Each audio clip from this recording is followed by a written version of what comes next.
Well, greetings everyone, and welcome to another episode of Chronicles of Hope. Today I want to continue the message on the first six chapters of Genesis.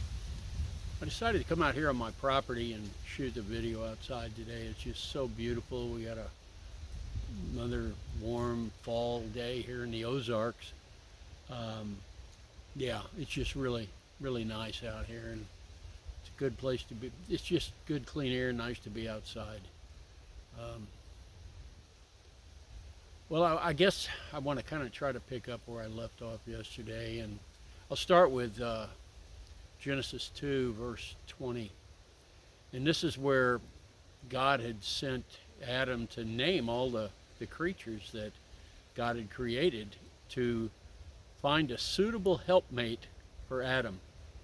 And so he was just looking at all these different creatures that God was sending to him and giving them names. And the scriptures teach us that whatever Adam named them, that was the name they would keep. But not a suitable helpmate was found amongst any of the creatures. And so God caused Adam to go into a deep sleep and took out a rib, closed up the wound, and created Eve.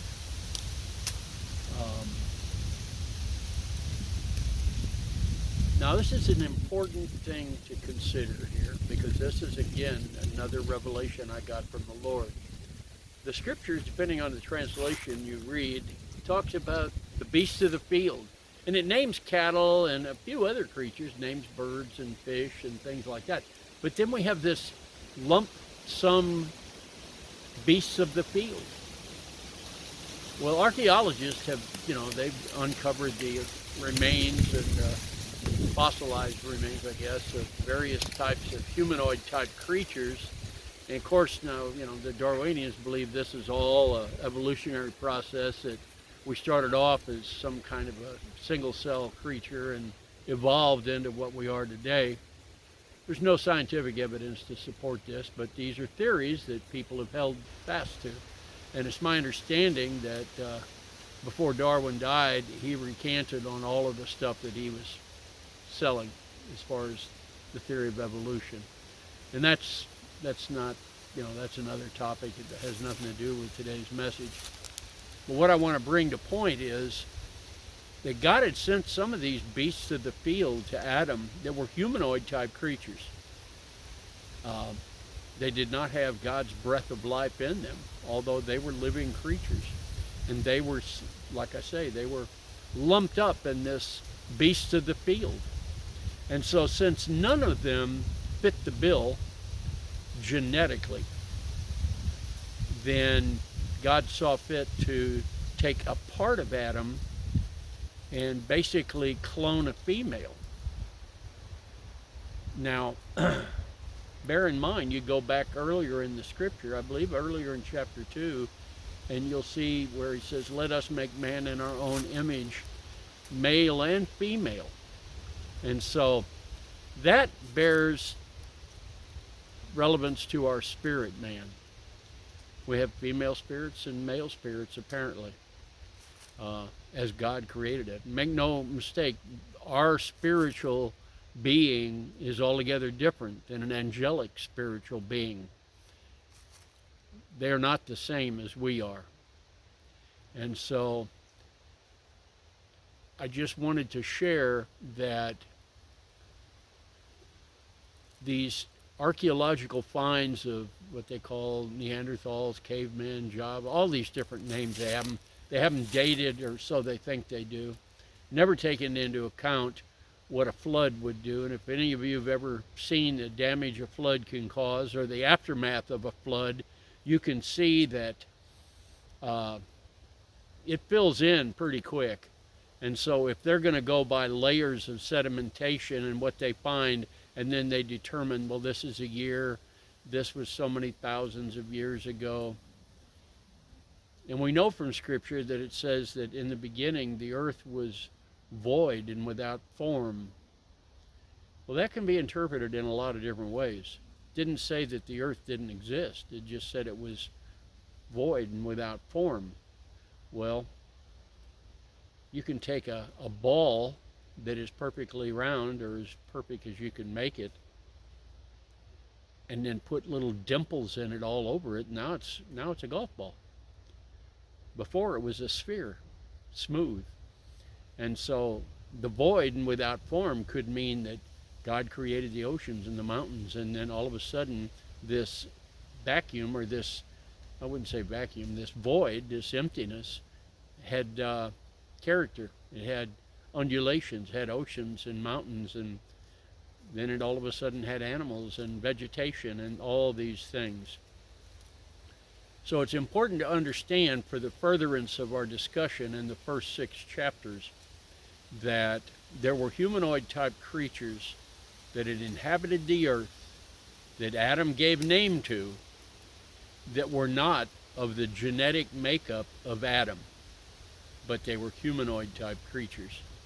God would not bring a giraffe to Adam to see if it would be a suitable mate for procreation.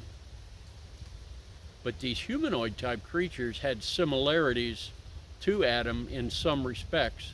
They were bipeds, they stood up and walked upright, things like that. But they didn't have the same genetic makeup. And so the scriptures are quite clear. No suitable helpmate was found for Adam. So God created one for him.